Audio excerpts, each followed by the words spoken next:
오직 예수님, 오직 예수 그리스도의 은혜와 긍휼과 평강이 여러분 가정에 넘칠지어다. 오늘도 길이요 진리요 생명이신 예수님만 전합니다. 오늘의 말씀 다니엘서 1장 8절에서 21절, 다니엘 1장 8절에서 21절, 뜻을 정한 결과라는 제목으로 말씀을 전합니다. 뜻을 정한 결과입니다. 여러분, 뜻을 정했다 하면은 어떤 말입니까? 뜻을 정했다, 마음을 정했다, 결단했다, 작심했다, 뭐 이런 말이 되겠습니다. 보통 사람들이 새해가 되면은 1월 1일 해가 이렇게 떠오른 걸 보면서, 지금 여기는 해가 지고 있는데요, 새해가 되면은 해 떠오른 걸 보면서 야, 올해는 내가 이렇게 살아야 되겠다, 작심을 합니다. 결단을 하죠. 뜻을 세우는 거예요.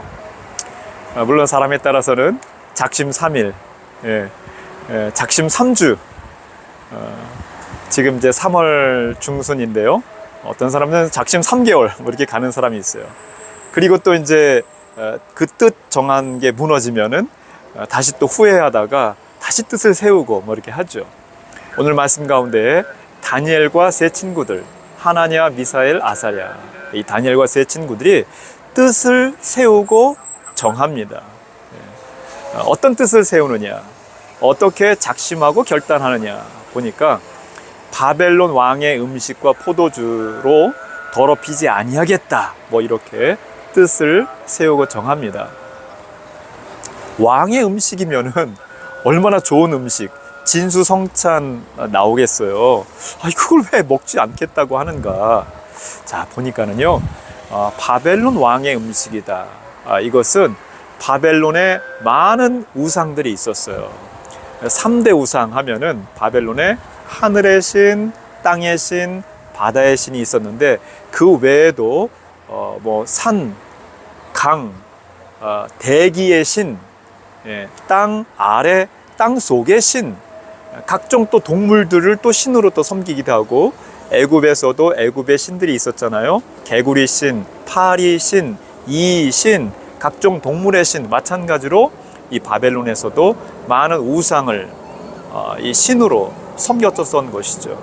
그래서 왕에게 특별히 육류, 생선을 포함한 육류가 이렇게 음식으로 접대가 되어질 때에, 그때 우상에게 잠깐이지만 이 제사 의식을 하고, 이 우상에게 절을 하고, 그 제사 의식을 하고 음식이 드려지는 거예요.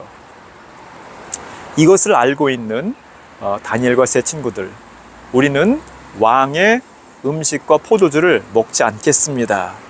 우리는 우상에게 절하지 않겠습니다. 우상에게 바쳐진 그 재물, 그걸로 우리의 몸, 우리의 마음, 우리의 영혼을 더럽힐 수 없습니다. 이렇게 뜻을 세우고 정했다는 것이죠.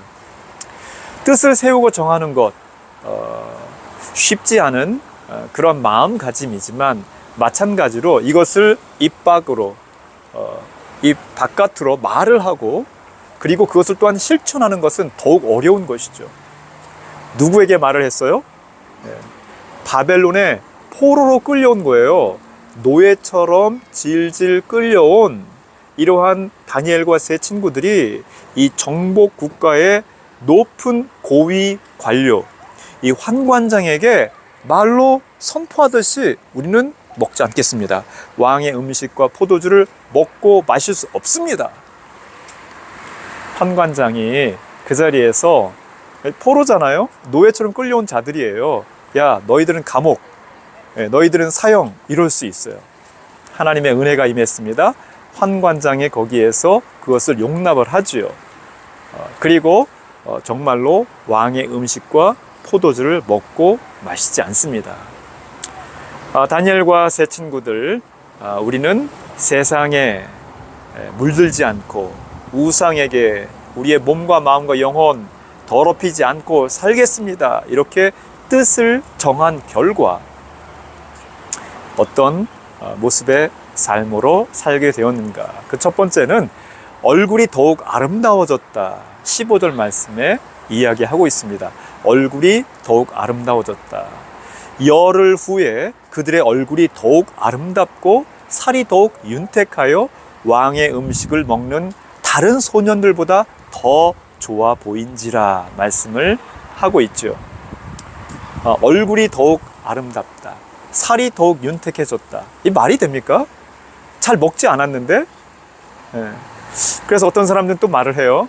육식을 하지 않고 채식을 하면은 얼굴이 더 좋아진다. 뭐 이렇게 말을 하기도 합니다. 채식주의자가 돼야 되겠다. 뭐 이렇게 말하는 사람도 있어요. 자, 그것은 오늘 말씀의 본질이 아니죠. 오늘 말씀의 본질은 무엇입니까? 우상에게 절하지 않고 세상, 세속에 물들지 않겠다. 이렇게 뜻을 정하며 말하고 실천할 때에 그 결과로서 주어지는 하나님의 은혜가 임하고 그래서 더욱 아름다워졌다라는 것을 말씀을 하고 있는 것이죠. 모세가 이스라엘 백성들 데리고 출애굽을 했어요. 출애굽을 한 지 50일 되었을 때 시내산에 올라가서 40일, 40주야 이렇게 아무것도 먹지 않고 마시지 않지요. 그러면서 말씀, 이 계명을 받습니다. 자, 시내산에서 내려왔을 때에 모세 얼굴에 광채가 나고 너무나 아름답고 황홀한 눈부신 그러한 모습이었죠.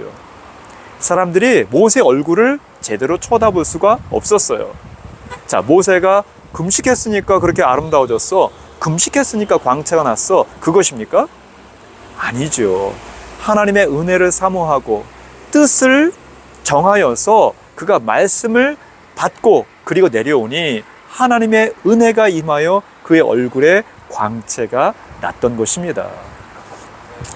여러분, 이 세상을 살아갈 때 바벨론보다도 더욱 우상이 가득하고 악독한 부패하고 썩어져가고 냄새나고 미움, 시기, 질투, 다툼, 전쟁이 가득한 이 시대 어떻게 살아가겠습니까? 이러한 어두움에 썩어져가는 시대에 살아가면서도 이 세대를 본받지 말고 오직 마음을 새롭게 함으로 변화를 받아 하나님의 선하시고 기뻐하시고 온전하신 뜻이 무엇인지 분별하며 살아가시기를 간절히 축원합니다. 그럼으로써 여러분의 얼굴이 더욱 아름다워지고 여러분의 모습이, 여러분의 삶이, 여러분의 마음과 영혼이 더욱더 윤택하여지며 아름답게 되기를 주의 이름으로 간절히 축원합니다. 두 번째로 하나님 앞에 뜻을 정한 결과 다니엘과 세 친구들 하나님의 지혜와 지식으로 충만하여지죠. 오늘 말씀 17절 말씀입니다. 하나님이 네 소년에게 학문을 주시고 모든 서적을 깨닫게 하시고 지혜를 주셨으니 다니엘은 또 모든 환상과 꿈을 깨달아 알더라 말씀을 하고 있습니다. 지금 어디에 끌려왔다고요? 이 네 소년이 바벨론에 끌려왔어요. 바벨론에 끌려온 사람들이 예루살렘, 이스라엘 사람들만입니까? 아니에요. 바벨론은 정복 국가로서 고대 근동의 여러 나라들을 침략하고 정복을 하고 그 중에서도 왕족, 귀족, 용모가 아름답고 그리고 지혜로워 보이는 그러한 자들을 그 당시로서는 전 세계라고 볼 수 있는 여러 나라의 많은 사람들 가운데 뛰어난 사람들, 이런 사람들 데려다가 바벨론에서 바벨론 학문, 갈대아 학문과 언어와 문화 이런 걸 가르쳤단 말이죠. 자, 그런데 다니엘과 세 친구들은 뜻을 정한 거예요. 우리는 갈대아 학문, 갈대아 문화, 갈대아 언어가 아니라 하나님의 언어, 하나님의 말씀, 하나님의 지혜로 살아가겠다.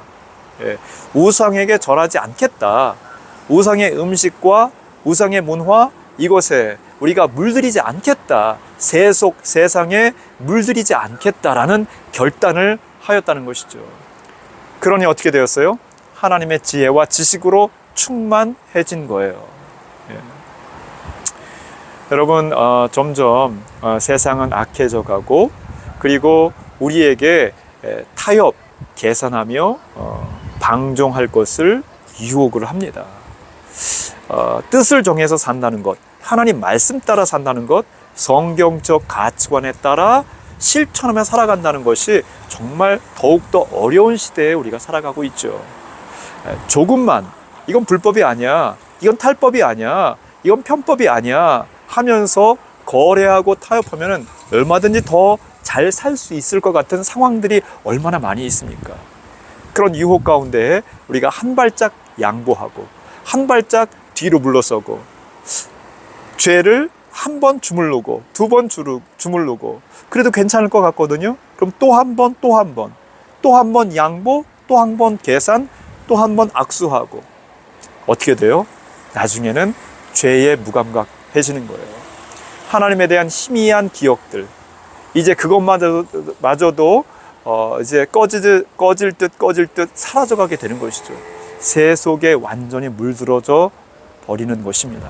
자, 여러분, 새 속에 물들이지 않고 하나님 나라의 가치관, 성경적 가치관으로 뜻을 정하여서 살아가시기를 주의 이름으로 간절히 축원합니다. 세 번째로, 뜻을 정한 결과 왕의 인정을 받게 됩니다. 오늘 말씀 20절 말씀인데요. 왕이 그들에게 모든 일을 다 맡기고 지혜와 총명이 온 나라 많은 사람들, 박수, 술객, 뛰어난 많은 사람들이 있는데 그들보다도 더 뛰어남을 알게 됩니다. 인정을 하게 됩니다. 다니엘과 세 친구들 작정을 하고 결단해서 뜻을 정하여서 왕의 음식 내가 먹지 않겠다, 우상에게 바쳐진 재물 먹지 않겠다, 새 속에 내가 물들이지 않겠다, 이렇게 마음에 결단을 하고 실천을 한 것이거든요. 이방 나라 끌려왔지만은 그러나 내가 하나님의 말씀을 반드시 지키겠습니다. 거래 타협하지 않고 하나님 말씀에 온전히 따르며 충성하며 살겠습니다. 이런 결단으로 살아간 것이거든요. 어디에? 바벨론에. 어디에? 이방 땅에. 일종의 다니엘과 세 친구들은 자발적으로 파송받은 선교사는 아니지만 강제적으로 끌려온 선교사, 말씀을 지키고 또 말씀을 또 나누며 실천하였던 선교사, 또 이렇게 말을 할 수 있는 것이죠. 그래서 환관장의 인정을 받고 환관들의 인정을 받고 끌려온 많은 그러한 다니엘과 세 친구와 비슷한 처지에 그러한 사람들의 인정을 받고 나아가서 왕의 인정을 받게 됐던 것이죠. 다니엘과 세 친구들의 행위와 삶을 통해서 바벨론 사람들, 나아가서 왕들이라도 하나님을 경배하게 되는 놀라운 선교 사명을 감당하였다는 것입니다. 자, 여러분, 우리가 살아가는 이 세상 그렇게 호락호락하지 않습니다. 그냥 잔잔한 평탄한 그런 바다가 아니라는 것이죠. 거의 해마다, 어떤 분은 매월, 어떤 분은 매주마다 비바람이 치기도 하고 풍랑이 일기도 하고, 이건 뭐 지진인지 화산 폭발인지 왜 이런 일이 나에게 있어? 왜 이런 일들이 우리 가족에게 있어? 왜 이런 일들이 우리 교회에 있어? 이런 일들이 얼마나 많이 있습니까? 그럼에도 불구하고 우리는 뜻을 정해야 하는 거예요. 하나님 앞에 하나님 말씀 따라 뜻을 정하고 그 뜻에 따라 실천하고 선포하고, 그래서 많은 사람들로부터 인정받고 또 여러분의 얼굴이, 여러분의 용모가 더욱 아름다워지며 하나님의 지혜와 지식으로 충만해져 가시기를 주의 이름으로 간절히 축원합니다. 오직 예수님